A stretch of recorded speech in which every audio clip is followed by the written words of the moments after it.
HPC라고 하는 High Performance Computing에 대해서 알아보겠습니다. 요즘 이 말은 네트워크 하는 사람뿐만 아니라 일반 PC 쓰는 사람들도 많이 사용하고 있습니다. 우리말로 번역하면 고성능 컴퓨팅입니다. 그러니까 주어진 계산을 더 크게, 그 다음에 더 빠르게 하고자 하는 시도가 있을 수 있는데 그때 쓰는 개념이 HPC라고 할 수 있습니다. 그러니까 HPC는 고성능 컴퓨팅이기 때문에 하드웨어와 소프트웨어가 모두 준비가 돼야 됩니다. 보통 HPC를 하기 위해서는 컴퓨터 혼자, CPU 혼자 계산하는 건 어렵기 때문에 CPU가 여러 개 멀티로 있어야 됩니다. 혹은 이 CPU 기능이 더 커져서 메인보드 기능까지 같이 있는 거를 보통 노드라고 하는데 CPU라든지 노드들이 서로 연결되어서 계산을 지원을 해줄 수 있는 그런 하드웨어가 필요하고요. 그 다음에 이런 하드웨어뿐만 아니라 소프트웨어도 필요하죠. 이 마이크로 프로세서 CPU가 굉장히 많이 있기 때문에 이걸 어떻게 하면 효과적으로 관리할 건가 하는 부분이 중요해집니다. 자, 여기서는 HPC의 예를 하나 들었습니다. 자, HPC는 여기 있습니다. HPC 컴퓨트 클러스터라고 있는데 고성능 컴퓨팅이 되는 컴퓨트 클러스터입니다. 여기서 컴퓨트는 계산하다라는 뜻입니다. 그러니까 계산하는 건데 클러스터이기 때문에 집합체입니다. 계산하기엔 집합체니까 이 속에는 CPU가 굉장히 많이 들어가 있는 거죠. 그러니까 이 계산을 하는데 이 구조에서는 바로바로 계산을 하는 게 아니고 저장소가 있습니다. 티어 1 저장소라고 하는 고성능 입출력이 일어나는 저장소가 있고 이 저장소에 여러 장치들의 정보를 계속 저장을 합니다. 건강 정보, 실험 정보, 그다음에 여러 가지 합성 라이브러리 정보 이런 것들을 고성능 저장소에 굉장히 빠른 속도로 리드라시 가능한 저장소에 넣고 그걸 이용해서 HPC 클러스터로 개선을 하겠다는 뜻입니다. 그리고 네트워크화가 되어 있기 때문에 로컬 연구자들이 접근을 할 수도 있겠지만 인터넷과 같은 전 세계적인 망을 이용해서 멀리 있는 사람들도 접근해서 이 데이터를 열람을 할 수 있습니다. 근데 이 데이터라고 하는 거는 빅데이터입니다. 데이터가 굉장히 많긴 한데 이 데이터는 이 자체로는 의미가 없을 수가 있죠. 그래서 이 데이터에 특정한 경향성을 찾아내야 됩니다. 그걸 위해서 HPC를 쓰는 그런 개념을 가지고 있습니다. 근데 여기에 있는 고성능 데이터는 이게 저장소를 계속 이제 키워가기에는 돈이 너무 많이 들기 때문에 조금 저성능이지만 더 대용량이 되는 쪽으로 보내기도 하고 그다음에 용량이 더 많아진다고 하면 테이프에다가 저장을 해서 오랜 기간 값싸게 저장하면서도 어쨌든 정보는 가지고 있는 이런 여러 가지 형태로 네트워크를 구성할 수 있습니다. 컴퓨팅 패러다임을 두 가지로 크게 구별할 수 있습니다. 병렬 컴퓨팅, 패럴 컴퓨팅이라는 큰 흐름이 하나가 있고 그 다음이 디스트리뷰티드 컴퓨팅입니다. 보통 병렬 컴퓨팅이라고 하면 CPU라든지 CPU를 구성하는 코어를 여러 개를 써서 동시에 계산한다는 의미입니다. 우리가 보통 단일 컴퓨터를 사용한다고 할 때 이 패럴 컴퓨팅이라는 말은 CPU가 많이 있다 혹은 코어가 많이 있다 이런 뜻으로 사용을 합니다. 근데 요즘은 여기서 더 나가서 GPU가 있기 때문에 이 GPU는 내부의 코어가 CPU보다 훨씬 많습니다. 그래서 병렬화를 굉장히 잘 할 수 있는 중요한 유닛이 GPU가 됩니다. 여기서는 예를 들어서 GPU가 일반적인 코드와 어떻게 다른지를 한번 보여주고 있습니다. 우리가 내부적으로 깊이 들어가서 알 필요는 없고 여기 보면 함수를 호출하고 있는데 요 양만큼 얘는 반복을 하고 있죠. 어떻게? 포문을 써서 0부터 n-1번까지. 그래서 n번을 내가 이 밑에 있는 코드를 실행하면서 계산을 합니다. 계산하는데 엔비디아가 만든 병렬 처리 코드를 보면 그 프레임워크는 쿠다라는 이름을 가지고 있습니다. 그걸 예를 들어서 한번 보면 얘는 호출되는 구조가 좀 독특합니다. 부등호 나타내는 게 3개가 있고 4096, 256 이렇게 있습니다. 그리고 얘가 호출하는 함수를 보면 포문이 있습니까? 없습니까? 포문이 없죠. 포문이 어디 갔나요? 포문은 이 속에 들어가 있습니다. 병렬로 처리하기 때문에 포문이 없고 그러다 보니까 계산 속도가 포문 쓰는 것보다는 쿠다로 병렬 처리한 게 훨씬 더 빠릅니다. 이렇게 빨라지는 이유는 스레드를 많이 생성하기 때문에 그렇습니다. 그러니까 요 의미만 간단하게 설명하면 내가 계산하는데 GPU 내부에 스레드들이 모여있는 블록이 있습니다. 그 블록을 몇 개 쓸 건가 하면 4096개를 쓰는데 각 블록당 스레드 생성은 256개 하라고 하니까 엄청난 숫자의 스레드를 생성을 하는 거죠. 근데 이게 어떻게 가능한가를 한번 보면 병렬화를 한다고 하는 건 한꺼번에 굉장히 빠르게 계산하기는 어렵습니다. 너무 빠르게 계산을 하면 CPU가 열이 나서 버틸 수가 없어요.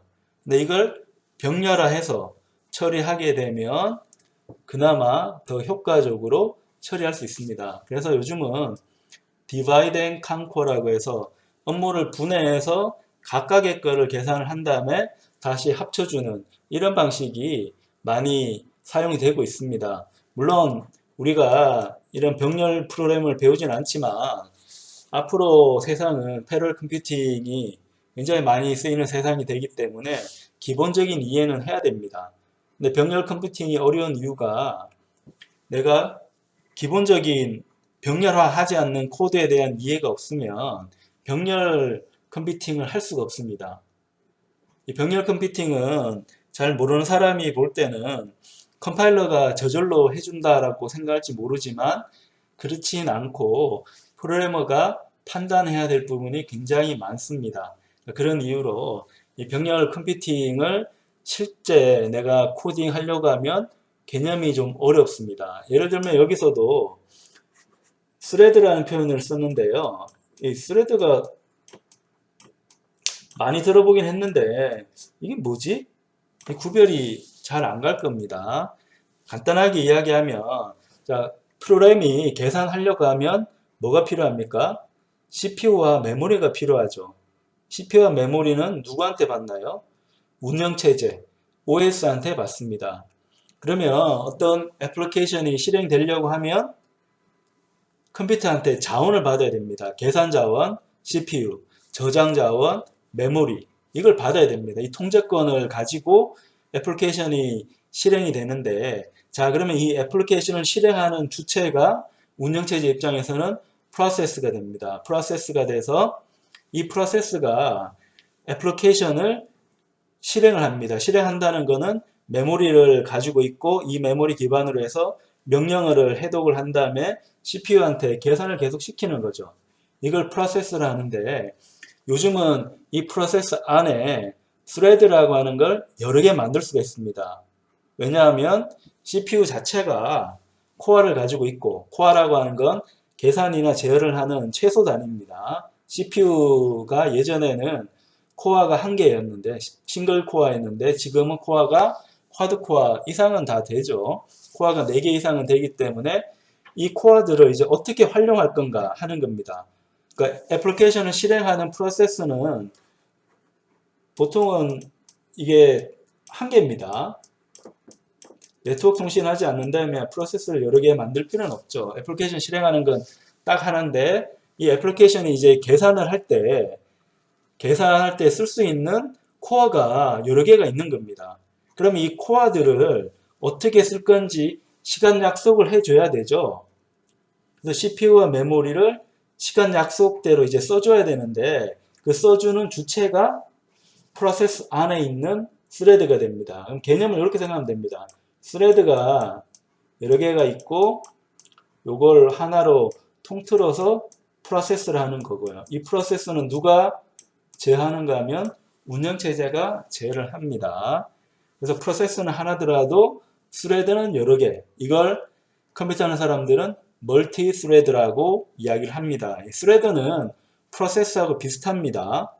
CPU와 메모리의 통제권을 가지고 계산을 하는데 중요한 거는 스케줄링이 되어 있다는 겁니다. 스레드는 순서가 있기 때문에 그 순서에 따라서 계산을 하는 주체, 프로세스보다는 좀 작은 개념의 계산을 병렬화시키는 주체라고 할 수 있습니다. 병렬 처리의 기본 개념에 대해서 알아보겠습니다.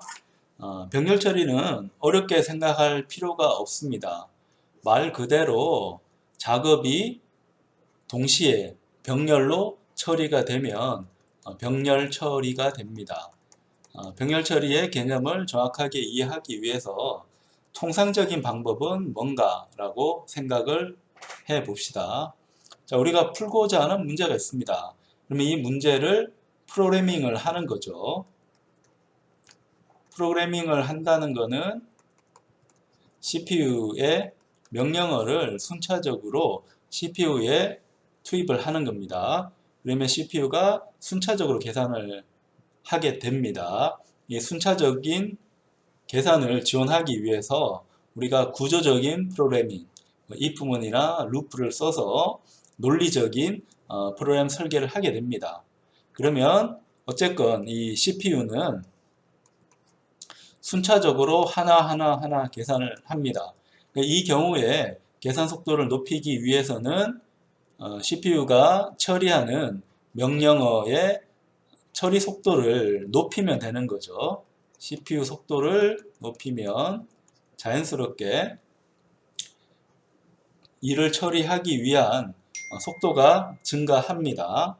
자, 그러면 병렬적인 의미는 어떻게 우리 볼 수가 있을까요?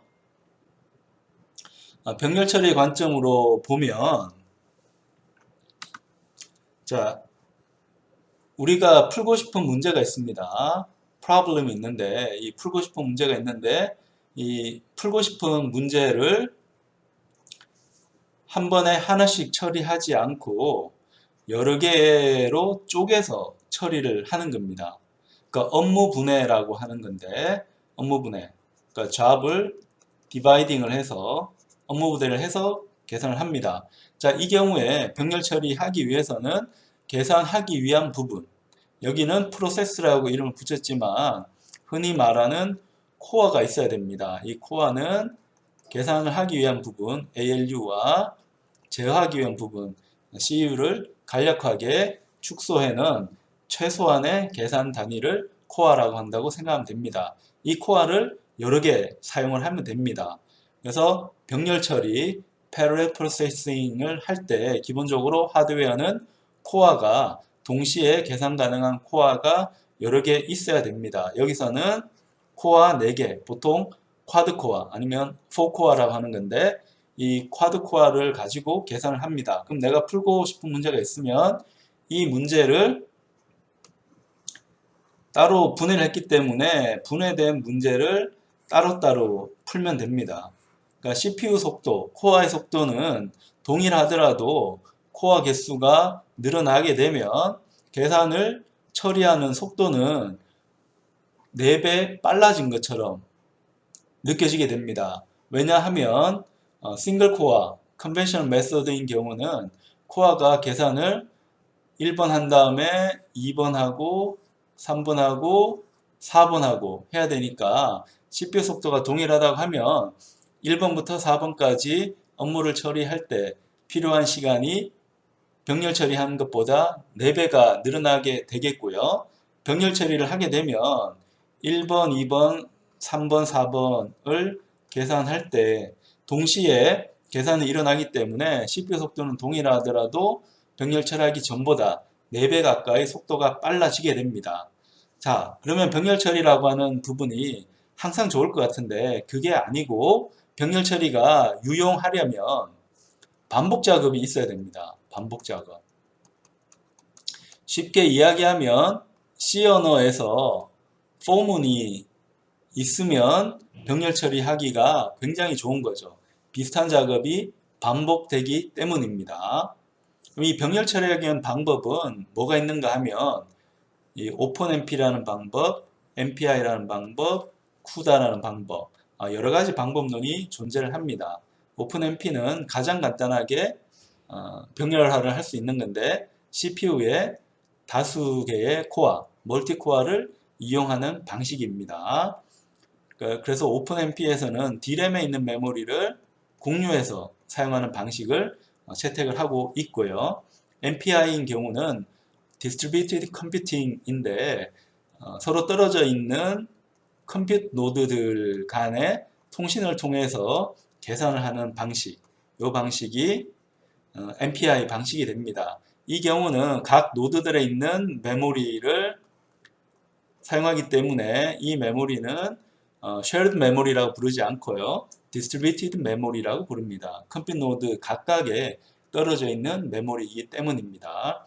또 하나 요즘 등장하는 새로운 병렬화 방법은 GPU를 이용하는 겁니다. GPU는 CPU보다는 코어 개수가 엄청나게 100배 이상 많기 때문에 병렬화 했을 때 계산 속도 향상이 CPU 코어 이용하는 것보다는 훨씬 빨라진다는 장점을 가지고 있습니다. 다만 GPU에서 병렬화를 할 때는 GPU가 가지고 있는 메모리만 사용할 수 있기 때문에 GPU에서 병렬화 할 때는 CPU 메모리보다는 GPU 메모리를 더 증설을 해 주어야 합니다.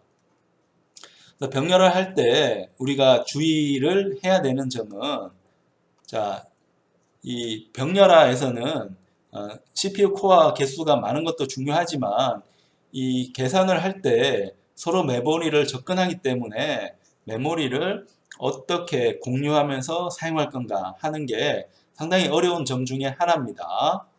또 하나 어려운 점은 각각의 코어가 계산을 하는데 이 코어가 계산을 동시에 끝내면 가장 좋습니다. 근데 업무를 분해할 때 그 분해된 업무가 어떤 거는 빠르고 어떤 거는 느릴 수가 있죠. 이 경우에 이 프로세스가 계산을 마치는 이 마침표 찍는 지점을 항상 동기를 맞춰줘야 되기 때문에 빨리 끝난 프로세스는 좀 쉬워야 되는 이 문제점을 가지고 있습니다. 이런 거를 해결하는 거는 현재로는 이 프로그래머의 그 능력에 달려 있습니다. 프로그래머가 자료 구조를 어떻게 설계를 해서 업무를 분해하는가 하는 게 병렬화 효율을 높이기도 하고 아니면 병렬화했는데 오히려 병렬하기 전보다 계산 속도가 느려지기도 합니다.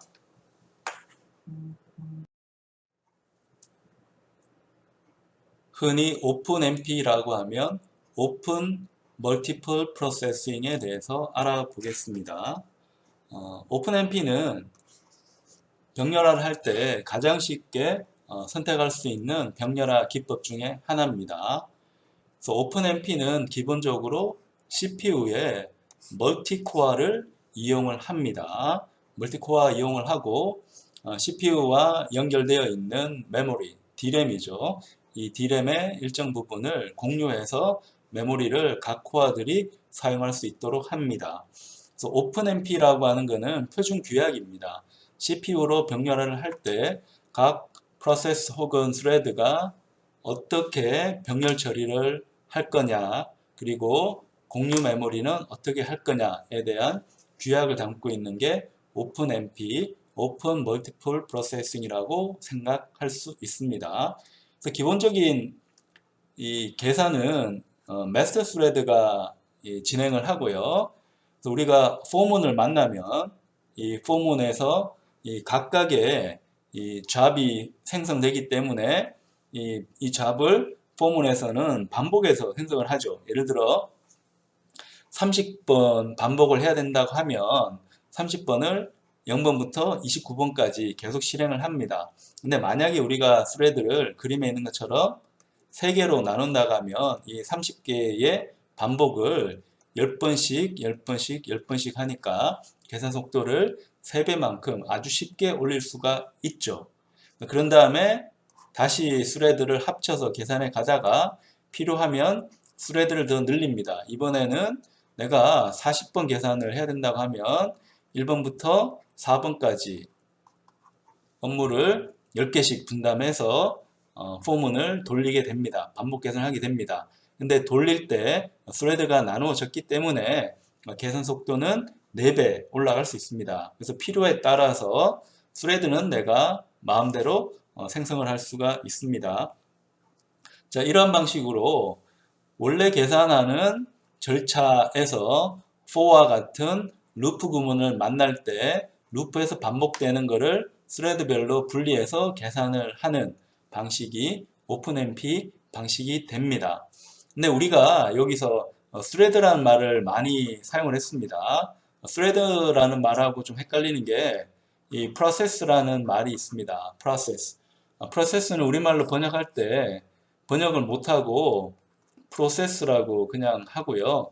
스레드도 번역을 못하고 그냥 스레드라고 합니다. 네, 프로세스하고 스레드는 비슷하면서도 좀 다르게 이해를 해야 됩니다. 비슷한 점은 CPU와 메모리에 접근을 해서 계산을 한다, 연산을 한다는 점에서는 프로세스하고 스레드는 동일합니다. 근데 엄격하게 따지면 프로세스하고 스레드는 좀 달라요. 프로세스가 있으면 이 프로세스 안에 스레드가 여러 개가 있을 수가 있습니다. 프로세스는 하나라 하더라도 스레드는 여러 개 있을 수가 있습니다. 이 스레드를 여러 개 만들 수 있는 아주 손쉬운 방법이 오픈MP라고 생각하면 쉽습니다. 그럼 프로세스는 뭔가 하면 CPU에 이 계산 권한, 컴퓨팅 리소스를 받은 그 주체가 스레드가 됩니다. 그래서 계산 자원을 받는다는 것은 CPU 사용 권한하고 메모리 용량이죠. 이걸 받아서 내가 계산에 필요한 자원을 확보하고 있어야 됩니다. 그러면 이 프로세스는 확보했으면 누군가 이제 계산을 매니징하면서 해 가야 되죠. 이 계산을 해 나가는 주체가 스레드입니다. 스레드인데 이 스레드는 프로세스 안에 존재를 해야 됩니다. 프로세스 안에 존재를 해서 이 프로세스 안에는 프로세스가 하나라 하더라도 스레드는 여러 개 쓸 수 있습니다. 내가 마음만 먹으면 100개의 스레드도 만들어낼 수가 있습니다. 자, 이런 거를 우리가 스레드라고 하고 오픈MP에서는 이 스레드를 자유롭게 생성을 하고 다만 이 병렬 처리의 가속화가 이루어지기 위해서는 그냥 스레드만 생성해서 되는 게 아니고 각 스레드별로 이 계산에 필요한 코어가 할당이 돼야 됩니다. 근데 오픈MP 할 때는 이걸 내가 굳이 생각할 필요는 없고요. 컴파일러가 알아서 이 스레드에 해당하는 코어를 선택을 해 줍니다. 그리고 이 오픈MP에서 중요한 부분은 또 메모리입니다. 메모리. 스레드가 따로따로 계산할 수 있다고 하면 공유 메모리를 고민할 필요는 없지만 어떤 과정에는 동일한 메모리에 이제 접근할 수 있거든요. 근데 똑같은 위치에 메모리 접근을 스레드가 똑같이 뭐 읽기를 하든 쓰기를 하든 동일하게 접근을 하면 공유 위반이 생기기 때문에 문제가 생깁니다. 그래서 공유는 했는데 따로따로 접근을 해줘야 돼서 거기에 대한 여러 규약들이 오픈MP 안에 존재하고 있습니다. GPU에서 병렬화하는 방법을 소개하겠습니다. GPU는 CPU와 비슷하게 이름이 붙여져 있는데요. 우리가 흔히 컴퓨터의 두뇌는 CPU라고 합니다. 이 CPU하고 비슷하게 하지만 Central이라는 C 대신에 Graphics라고 하는 G를 붙여서 GPU라고 하는 새로운 소자를 개발했습니다.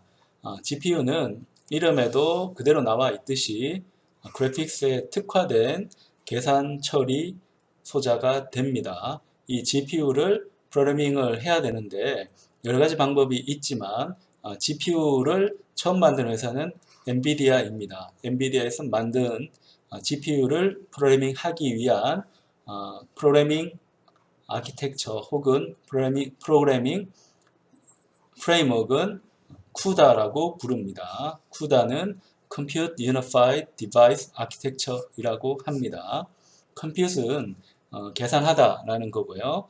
자, 컴퓨터로 이제 계산을 하는데 이 병렬화된 계산을 위해서 통합된 Unified 된 디바이스의 아키텍처입니다. 이렇게 보면 하드웨어 표준인 것 같지만 이 하드웨어를 제어해서 프로그래밍하기 위한 프로그래밍 프레임워크이라고 생각하면 쉽습니다. GPU 프로그래밍은 사실 해보면 만만치 않습니다.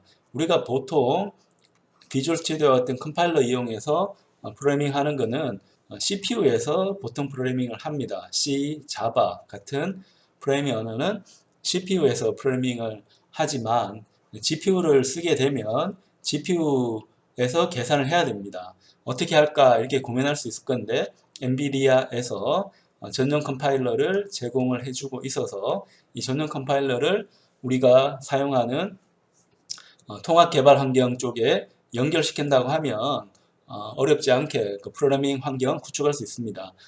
요즘 많이 쓰는 개발 환경은 비주얼 스튜디오이기 때문에 비주얼 스튜디오에 엔비디아가 만든 CUDA 컴파일러를 설치를 해서 사용을 하고 있습니다. 그러면 어떤 일이 일어나는가 하면 우리가 어쨌건 키보드 입력은 CPU를 통해서 해야 되니까 왜냐하면 주변 장치이기 때문에 CPU를 통해서 메모리에 접근하고 메모리에 읽기 쓰기를 할 수밖에 없습니다. 그러면 이 CPU는 키보드에서 받은 그 입력 데이터를 이용해 가지고 그 코드 컴파일을 하면 이제 GPU 쪽에서 돌아가도록 이제 저절로 만들어 주게 됩니다. 그러면 CPU에서 프로그래밍 한다고 했는데 사실은 CPU하고 연결된 이 메모리가 있죠. 우리 보통 메인 메모리라고 하는 부분, 이 메인 메모리에 실행 파일을 써두면 그 실행 파일이 저절로 GPU 쪽에 가서 계산하게 됩니다. 저절로라는 표현을 썼지만 이건 실행 파일이 실행이 되면 이와 같은 일이 일어난다는 거고 그 실행 파일을 프로그래밍 하는 것은 온전히 프로그래머의 몫입니다. 그래서 여러분이 예를 들어 비주얼 스튜디오를 이용해서 CUDA 프로그래밍을 할 때는 CPU에서 GPU 쪽으로 이 메모리를 옮기는 과정이 필요합니다. 그래서 GPU는 자신만의 전용 메모리를 이용해서 프로그래밍을 하게 됩니다. 자, 여기에 보면 이제 GPU를 위한 메모리가 있고요.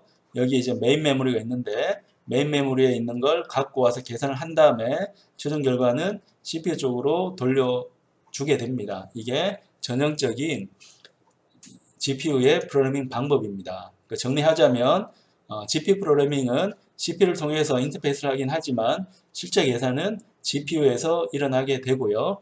이 GPU에서 계산을 할 때 이 GPU의 장점은 코어가 굉장히 많다는 겁니다. 이 그림도 보면 초록색으로 되어 있는 부분이 모두 다 계산을 할 수 있는 CPU 코어에 해당하는 GPU 코어가 됩니다. 점이 굉장히 많기 때문에 많은 숫자가 있는데요. 계산을 해보면 1536개의 코어가 있습니다. 근데 이 코어들이 원활하게 정보를 교환을 해야 되기 때문에 마치 하나의 CPU처럼 동작을 해야 되기 때문에 버스 구조를 어떻게 설계할 건가가 또 어려운 점이 있는데 엔비디아 같은 경우에는 이 블록을 많이 나눴습니다. 여러 개의 이 GPU 코어를 묶어서 SM이라고 붙였고요. 그러니까 스트리밍이 멀티 프로세서의 약자입니다. 스트리밍 멀티 프로세서 이 약자가 SM. 예전에는 SMX라 했는데 요즘은 SM이라고 쓰는 것 같습니다. 그러니까 SM이 이제 많은데 몇 개 있는가 하면 하나, 둘, 셋, 넷, 다섯, 여섯, 일곱, 여덟 개 있습니다. 이 8개 있고 각 SM 안에는 192개의 코어가 들어가도록 설계가 되어 있습니다. 이건 예시입니다. 엔비디아 모델 중에 하나를 설명하는 거고, 최근에 나온 모델은 더 많은 코어를 가지고 있습니다. 그래서 SM을 두 개를 모아서 REST 엔진으로 이제 정보 교환을 하는데, 요 REST 엔진이 들어있는 블록을 GPC라고 이름을 붙였습니다.